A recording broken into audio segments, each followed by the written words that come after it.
No ar, Minuto da Unicidade, com o pastor Tony de Souza.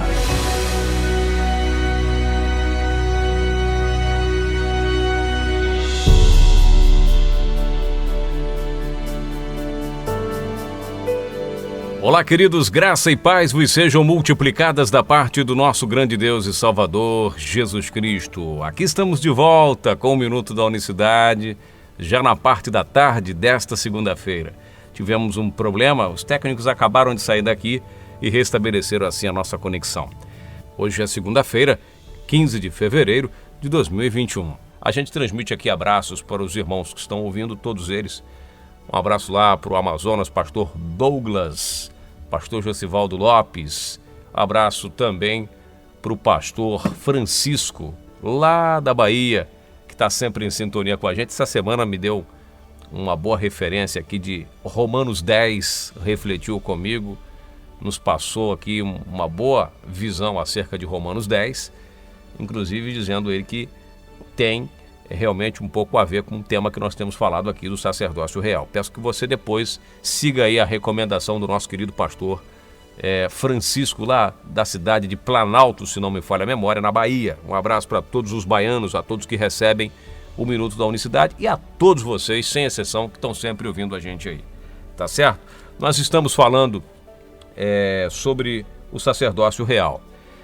Esse tema é tema para, como diz o mineiro, para mais de metro. Então é tema para muito tempo. Mas nós vamos ter que concluir hoje para que fique na sua memória aí que Pedro fala que nós somos sacerdócio real, sacerdotes reais da realeza de Deus. Nós somos nação santa, geração eleita, como diz lá 1 Pedro 2,9, povo exclusivo do Senhor. E nós devemos nos comportar como tal.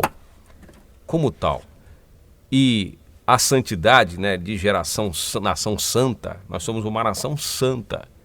E o sistema ao longo dos anos, não é de hoje, desde quando foi estabelecido, ele busca uma santidade aparente. Ele exige que as pessoas demonstrem a sua santidade pelo seu exterior, e não se preocupa muito com o interior. Estando por fora tranquilo, por dentro vai como puder. E não é assim. A santidade que Deus fala é no ser, na essência da pessoa. Não adianta você fazer parte de uma organização, de uma instituição em que te satisfaça na questão da santidade, se por dentro você, se o seu ser não entender o propósito pelo qual foi chamado. Essa é que é a grande realidade. Então, mas está dizendo que não... Não, a santidade ela vem de dentro. O seu ser busca a santidade. Você procura, tem como alvo a santidade. Um ser santo, por dentro e por fora. Tá certo? O sistema nos cobra a santidade por fora. A primeira coisa que as pessoas batem o olho é para ver se a gente está... Se eu, no meu caso, estou usando bermuda. Uma vez fui na padaria de bermuda e encontrei um irmão. Ele falou: irmão, hoje eu não vou te dar a paz do Senhor porque você está de bermuda. E aí ele já me condenou, já disse que eu não era santo mais e tudo mais e etc, porque estavam vendo as minhas canelas. E na mesma hora que ele estava falando isso, eu falei: nossa, mas então sua esposa não é santa, porque eu estou vendo as canelas dela também. Aliás, bem mais bonita do que a minha, com todo respeito. Então, é complicado. Ela estava de saia, mas estava aparecendo do joelho para baixo. Eu falei: eu estou de bermuda até longa, aparecendo do joelho para baixo. Então, qual é a diferença aqui?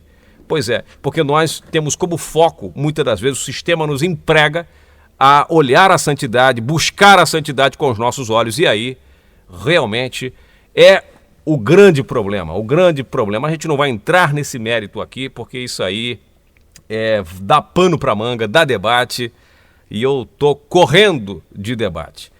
Se tem uma coisa que eu corro ultimamente, é de debate. Não porque tenho medo, não é porque tenho medo, mas é que muitas vezes você, nesses debates, as pessoas faltam com respeito, se excedem, e aí eu tenho mais o que fazer. Então, meus irmãos, nós somos os sacerdotes reais, sacerdotes da realeza.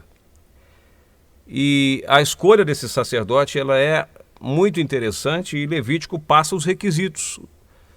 Como deveria ser o sacerdote e o que ele não deveria ter. Os defeitos. E nós enumeramos alguns aqui, nem todos. Eu vou ter que concluir por hoje, porque o tema é muito longo. Mas o fato é que, diz aqui, nós falamos lá de Levítico 21, versículo 18, pois nenhum homem em que houver alguma deformidade se chegará, como homem cego, ou coxo, ou de nariz chato. Aliás, nariz chato tem... Vou ficar quieto. Ou de membros demasiadamente compridos.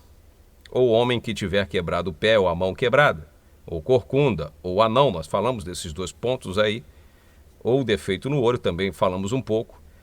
A sarna ou impige não vai dar para falar. Eu queria falar um pouco desses dois itens, mas não dá. E vamos concluir hoje falando com testículo mutilado ou castrado. A questão do testículo, para terminar aqui essa série de estudos, para concluir, vai ficar faltando falar sobre muitas outras coisas, mas aí já creio que já estamos dando aí as ferramentas para que você possa desempenhar. Então, na escolha do sacerdote, lá, saber como é que era essa questão para poder entender de que tipo de sacerdote nós somos. Pedro já fala no mesmo versículo que temos que ser santos, que temos que ser geração eleita. E para qual objetivo isso tudo? Para proclamar, para pregar. E o testículo, ele faz parte, né, do órgão reprodutor masculino. Essa questão na cultura semita é muito interessante e você teria que estudar isso. É por isso que essas sociedades secretas adoram lá os obeliscos, os símbolos fálicos, esses triângulos, né, essas pirâmides na fachada de muitas igrejas. Quando eu vejo uma igreja unicista com esse tipo de fachada, eu não gosto muito bem, não me cai bem, não me soa bem, porque a gente que estuda um pouco, conhece o que está por trás de toda essa simbologia, sabe que não tem coisa boa por aí, mas esses triângulos, esses símbolos fálicos representam, né, o falo, né, que é o nome chique para o órgão reprodutor masculino. Por que o sacerdote não podia ter problema com o testículo? Não podia ter alguma deformidade também nessa região? É uma região que, desde que mundo é mundo, ela sempre fica oculta. Claro, até que Adão pecasse ali. Antes de Adão cair, ficava à mostra. Mas depois fica uma área bem reservada, diga-se de passagem. E como que o sacerdote não podia ter problema no testículo se ninguém estava vendo nada? Pois é, o sacerdote tinha que ter descendentes. O sacerdote tinha que ter descendente. Aliás, quem substituía o sacerdote quando ele ficava velho? Seus filhos. Você está entendendo, meu irmão? Seus filhos. Por isso que ele não podia ter problema. Como é que um cara que não pudesse engravidar uma mulher ia ser sacerdote? Não podia. Porque quem vai substituir o trabalho? Seus filhos. E é por isso que o Senhor Jesus vai dizer: ide fazei discípulos.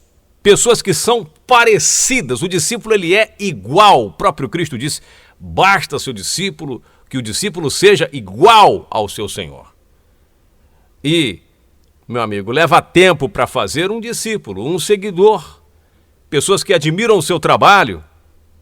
Então, quando a gente fala de testículo aqui, é com a questão da reprodução. Temos que nos reproduzir no mundo espiritual. Você está entendendo o que eu estou dizendo? Temos que ganhar almas, não somente ganhar essas almas, mas fazer com que elas cresçam, contribuir, dar o nosso melhor para que elas gerem filhos e filhas para o reino. Aí eu volto a dizer, é a questão espiritual. Testículo aqui significa órgão reprodutor. Então nós temos que procurar nos reproduzir, de preferência fazendo cópias, seguidores autênticos.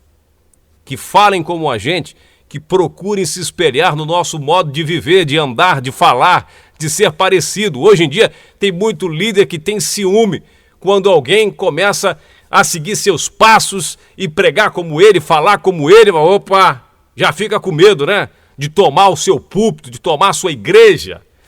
O cara tem que ser sempre inferior a você, nunca pode ser igual. Está errado. Porque o Senhor Jesus disse, basta que o discípulo seja igual ao seu Senhor.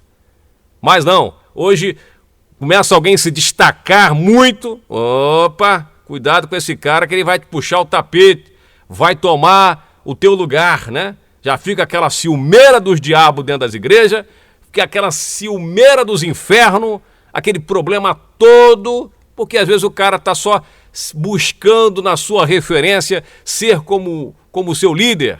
E aí o que está lá há mais tempo, que está levando a vida, o ministério, relaxadamente, já se sente enciumado e ameaça. Os puxa-sacos já ficam logo se ameaçando, né? Se sentem ameaçados. Mas, então, para terminar essa questão aqui do sacerdócio real, nós estamos falando, olha, todas aquelas questões do Antigo Testamento são para ser analisadas no Novo Testamento, na questão espiritual, porque os verdadeiros sacerdotes somos nós, sacerdotisas de Deus. Então nós temos que procurar não ter defeito, porque nós somos santos. Não adianta ter a santidade externa e sermos pessoas barraqueiras, problemáticas, fofoqueiras, arrumando confusão com todo mundo, tititi, mas por fora é santo. Fora tá de saia, né? Tá de vestidão, tá tudo conforme manda o figurino, mas tem uma língua que ainda não se converteu. Não adianta. Não adianta. Ao invés de ganhar as pessoas para Cristo, põe para fora das igrejas. Ao invés de ganhar as pessoas para o reino, põe para fora. Dão mau testemunho. Quer dizer, são pessoas castradas, que espiritualmente falando, testículos castrados. E aí essas pessoas vão procurar onde são amadas, são respeitadas, são cuidadas. Você está me entendendo? Vão procurar onde houve uma palavra de qualidade e, acima de tudo, são respeitadas como ser humano, como indivíduo, como ovelhas. E tem alimento sólido, puro, bom. Mas o castrado, ele não gera. O que é castrado no mundo espiritual, passa um ano, entra ano, não fala do amor de Cristo, não fala da unicidade de Deus. Tem muito unicista castrado. Castrado, não gera mais, não fala mais, acha que não é mais importante falar da unicidade de Deus. São castrados, espiritualmente falando, não geram nada, não produzem. Eu não estou falando para julgar, porque eu não estou dando nomes aqui. Estou falando, né? Visão macro, não micro. E nós precisamos, meus irmãos, reproduzir, gerar filhos espirituais. E isso a gente vai ter que ter todos aquelas exigências continuam ainda no mundo espiritual, porque não tem como você fazer o que quer e gerar discípulo. Eu tinha um auxiliar que queria fazer o que ele bem queria e queria ter discípulo. Ele queria fazer o que ele quisesse da vida dele, queria ser honrado e respeitado como tal. Uma piada. Mas essa aqui é uma grande realidade. Não tem como. Então, esse é o cerne desta mensagem do sacerdócio real, que a gente vai concluindo hoje aqui, porque teria muita coisa para falar acerca desse assunto, mas esse é talvez o ponto mais importante.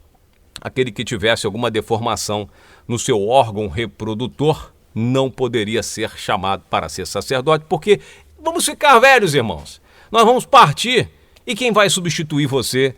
Quem é que vai anunciar as grandezas de Deus? Você vai esperar que apareça outro aí, né? E você vai e não deixa a mensagem espalhada, não deixa ninguém para falar do amor de Cristo? É complicado.